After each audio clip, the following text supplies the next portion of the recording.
யார் அந்த சார் என்பதற்கு இதுவரை விடை தெரியவில்லை என கூறி முன்னாள் அமைச்சர் ராஜேந்திர பாலாஜி தலைமையில் கையில் பதாகைகளை ஏந்தி கண்டனம் தெரிவிக்கப்பட்டது. அண்ணா பல்கலைக்கழக மாணவி பாலியல் வன்கொடுமை சம்பவம் நடைபெற்று ஓராண்டு ஆகியும் யார் அந்த சார் என்ற கேள்விக்கு இதுவரை விடை தெரியவில்லை என கூறி தமிழகம் முழுவதும் அதிமுக தகவல் தொழில்நுட்ப பிரிவு சார்பில் கண்டனம் தெரிவிக்கப்பட்டு வருகிறது.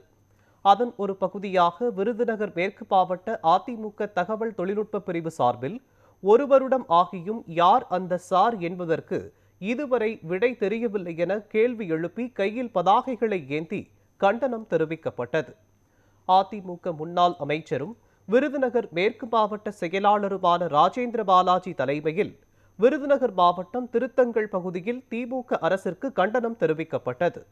இதில் மண்டல தகவல் தொழில்நுட்ப பிரிவு இணைச் செயலாளர் பாண்டியராஜன், விருதுநகர் மேற்கு மாவட்ட தகவல் தொழில்நுட்ப பிரிவு செயலாளர் குமார், செந்தில் மற்றும் ஏராளமான நிர்வாகிகள் கலந்து கொண்டு தங்களது கண்டனங்களை பதிவு செய்தனர்.